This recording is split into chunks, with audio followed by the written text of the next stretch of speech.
Okay, good morning, good evening, good afternoon, class. Now, in the previous lecture, we saw what are strong electrolytes, what are weak electrolytes, what is the difference between metallic conduction and electrolytic conduction. Now, we are going to see strong and weak electrolytes in terms of acid, bases, and salts. And we are also going to write down the products. And your homework with this video is to write down each and every reaction and make sure that you understand the given basis of it. So continuing with the topic, mineral acids के बारे में बात करते हैं. Acids होते हैं mineral जो ionise होते हैं और डिसोशिएट होते हैं वाटर, जो give us H plus ions, that is basically hydronium ions. Okay, so in the acid category we are first going to deal with strong electrolytes. तो जिसमें हमारे पास तीन कंपाउंड्स है, that is hydrochloric acid, nitric acid and sulphuric acid. So let's quickly liquid to HCl. Now when HCl dissociates, it forms two ions, that is H plus and Cl minus. This is the positive charge and this is the negative charge. Moving further, if we come to nitric acid upon dissociation again yields an H plus charge, that is the hydronium ion and the nitrate ion. Mind you, हम acid की बात कर रहे हैं तो यहाँ पे जो positive charge generate होगा वो हमेशा hydronium ion ही होगा और उसके against में या तो कोई anion या एक molecule generate होगा जिसके ऊपर negative charge होगा. Now let's come to sulfuric acid. Sulphuric acid में हमने देखा यहाँ पे H2 है तो इसकी वजह से यहाँ पे क्या जनरेट होगा 2H plus plus SO4 2 minus. Now ये जो मैंने रेड सर्कल किया है, this is to indicate the balance of charge. आपको हमेशा ध्यान देना है कि ये जो चार्ज है वो हमेशा बैलेंस्ड रहे, ना कि आपने, अब फॉर एग्जाम्पल अगर आप यहाँ पे देखोगे तो मैंने चार्ज 1 प्लस लिखा है बट यहाँ पे मैंने 2 लिखा है, तो 2 इंटू 1 एक्चुअली किस में समेट होता है 2 में. तो एक्चुअली चार्ज की वैल्यू क्या है 2, लेकिन हाइड्रोजन सिर्फ 1 पॉजिटिव चार्ज कैरी कर सकता है. तो please class make sure that you know the balancing of charges. Now this was strong electrolytes in the case of acids. Now let's come to the weak electrolytes in the case of acids. So the first acid that we come across is acetic acid, also known as vinegar. CH3COOH is the formula. ये जब dissociate होता है तो इसमें से molecule generate होता है, that is the acetate ion and the hydronium ion. अब देखिए यहाँ पे यही प्रॉब्लम है, ये वीक इलेक्ट्रोलाइट क्यों है, क्योंकि वो इतने बड़े मॉलिक्यूल को एग्जिस्टेंस में लेके आ रहा है जिसका माइग्रेशन काफ़ी डिफिकल्ट होता है और इसके अंदर जो बॉन्ड्स होते हैं वो काफ़ी स्ट्रॉन्ग होते हैं जिसके कारण इसे डिसोशिएट करना काफ़ी डिफिकल्ट होता है. Looking at formic acid now, formic acid is only differentiated by C. यहाँ पे 2 कार्बन है, यहाँ पे सिंगल कार्बन है. We are going to look into this when we study in organic chemistry, but for time being HCOH is the formic acid, and again we get the HCO, that is formate ion as well as the hydronium ion. Lastly, if we come to carbonic acid, that is H2CO3. Carbonic acid का major use कहाँ पे होता है, cold drinks में होता है. Basically जब आप कोई भी कोको कोला, स्प्राइट, पेप्सी ऐसी भी कोई कोल्ड ड्रिंक करते हो तो उसको पीने के बाद जो एक चिल्ड काइंड ऑफ टेस्ट है, जो थोड़ा हल्का सा तीखापन होता है, that is because of carbonic acid. तो carbonic acid when it dissociates it again yields the hydronium ion and the carbonate ion. तो यहाँ पे वापस मैं कहना चाहूँगा, please look at the balancing of charge. यहाँ पे भले से मैंने 1 प्लस लिखा है बट यहाँ पे टाइम्स 2 है, similarly because this is 2 minus. So these were the strong and weak electrolytes in terms of acids. अब तक हमने एसिड्स की स्टडी की. Now we are coming to bases और alkalis. Base are, when they are ionized or in the fused or in the aqueous solution state, they always furnish the OH minus, that is the hydroxyl ions. Now अब bases में भी 2 category है, strong electrolytes and weak electrolytes. तो पहले हम strong electrolytes की study करेंगे. सबसे पहले आएगा KOH, that is potassium hydroxide. Again metal and non metal का क्लासिफिकेशन प्लीज ध्यान दे दीजिएगा. KOH में से क्या डिफरेंशिएशन होगा, since this is a base it will yield hydroxyl ion. तो हमें यहाँ पे क्या मिलेगा K plus and OH minus. Now coming to sodium hydroxide, that is NaOH. जब NaOH split होता है तो वो हमें क्या yield करेगा, Na plus and OH minus. Similarly looking at lithium hydroxide, LiOH, it is going to yield Li 1 plus and plus OH minus. Now mind you class, ये strong electrolyte की category में क्यों आता है, because they dissociate. Electrolytes की strength किस पे depend करती है, उनके डिसोसिएशन पे डिपेंड करती है कि वो कितना डिसोशिएट हो सकते हैं.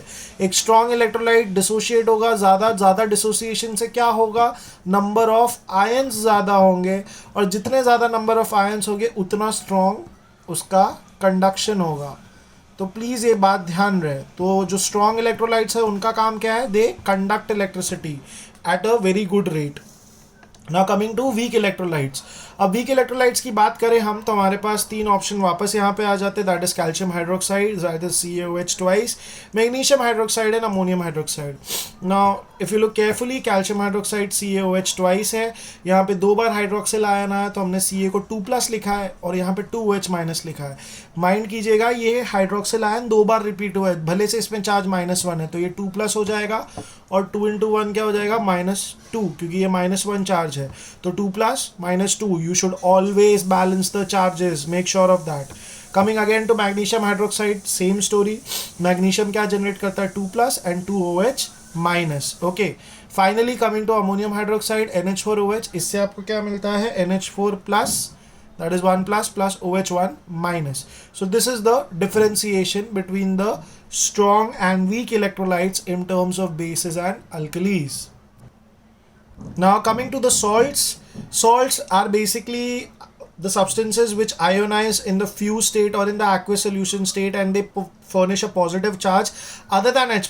Very important, यहाँ पे जो पॉजिटिव चार्ज आएगा, जैसे एसिड में H+ होता था बट यहाँ पे जो पॉजिटिव चार्ज रहेगा वो H+ को छोड़ के कोई दूसरा एलिमेंट होगा और नेगेटिव चार्ज आएगा OH- के अलग कुछ। इसका मतलब क्या हो गया, सॉल्ट्स ऐसे सब्सटेंसेस है जिनका जो पॉजिटिव चार्ज रहेगा, जो कटायन रहेगा वो H+ नहीं होगा और जो उनका नेगेटिव अनायन रहेगा वो OH- नहीं होगा। Instead of that there will be some other element. So looking carefully over here into the salts, if we come into the category of strong electrolytes, the first example that we have is lead bromide. Now metal is always electropositive and non-metal is always electronegative, you have to keep that in mind. तो यहाँ पे हम clearly देख सकते हैं इसे हम strong electrolyte क्यों करते हैं, because it is based upon the dissociation से डिपेंड करता है कॉन्सेंट्रेशन, जितना ज़्यादा कॉन्सेंट्रेशन उतना ज़्यादा आयंस, जितना ज़्यादा आयंस उतना conduction. Please remember this concept, I am repeating it again and again for your own purpose. तो PbBr2 है, दैट इज लेड ब्रोमाइड है, इससे क्या मिला Pb2+ and 2Br-। Again we see copper chloride CuCl2, तो यहाँ पे हमें क्या मिला Cu2+ and 2Cl-। तो सेम चीज़ है यहाँ पे, जितने भी हमने आयंस देखे कौन से, bromo and chloro, they come into the family of, if you remember, halogens, fluoro, chloro, bromo, iodo, they always carry -1 charge but they are one of the most electronegative elements. तो यहाँ पे single charge है but हमने इसको 2 से multiply करके balance किया है 2+ को, okay. Now coming to silver nitrate, that is AgNO3। तो सिल्वर के पास वेरिएबल वैलेंसी होती है, Ag1+ भी होता है, 2+ भी होता है, 3+ भी होता है। तो नाइट्रेट के सामने सिंस नाइट्रेट की वैलेंसी -1 है तो सिल्वर की क्या होगी 1+, then that is how we get the silver nitrate. Now these are the strong electrolytes of the salt. Now moving further, if we see weak electrolytes, तो यहाँ पे हमारे पास 3 एग्जाम्पल है, sodium carbonate, potassium bicarbonate and lead acetate. Now as you see, if you notice one thing, एक trend आपको notice करना चाहिए कि जो वीक कंपाउंड्स होते हैं, वीक इलेक्ट्रोलाइट्स होते हैं, उनके मॉलिक्यूल का साइज काफ़ी बड़ा होता है। जैसे कि फॉर एग्जाम्पल अगर आप सोडियम कार्बोनेट का लोगे Na2CO3, तो यहाँ पे आपको क्या मिल रहा है Na+ एंड CO3 2-। तो यहाँ पे सोडियम का चार्ज क्या है 1+, 2 times 1+ because of the 2- charge, okay. अब दूसरी चीज़ आते हैं हम पोटेशियम बाइकार्बोनेट पे, तो ये you can clearly see KHCO3। Sorry for the dogs barking in between, I can do nothing with that, okay, if you can hear it, if not then it's very good. Potassium bicarbonate KHCO3 हमारे पास compound आया जिसमें से हमने क्या मिला K1+ and HCO3 1-। Okay, so this was the dissociation.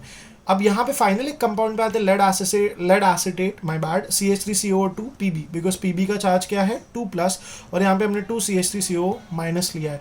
Mind you, यहाँ पे एक बात का आप प्लीज़ ध्यान दीजिएगा, जो स्ट्रॉन्ग इलेक्ट्रोलाइट्स होते हैं उनके अंदर डिसोसिएशन फैक्टर काफ़ी ज़्यादा होता है और वीक इलेक्ट्रोलाइट्स के लिए काफ़ी कम होता है, बिकॉज वीक इलेक्ट्रोलाइट के मॉलिक्यूलर बॉन्डिंग इतनी स्ट्रांग होती है कि वो बॉन्ड ब्रेक नहीं करना चाहते, जिसके कारण दे create weak electrolytes because they don't dissociate or they don't form any kind of compounds when they are exposed in aqueous solution or in the molten state.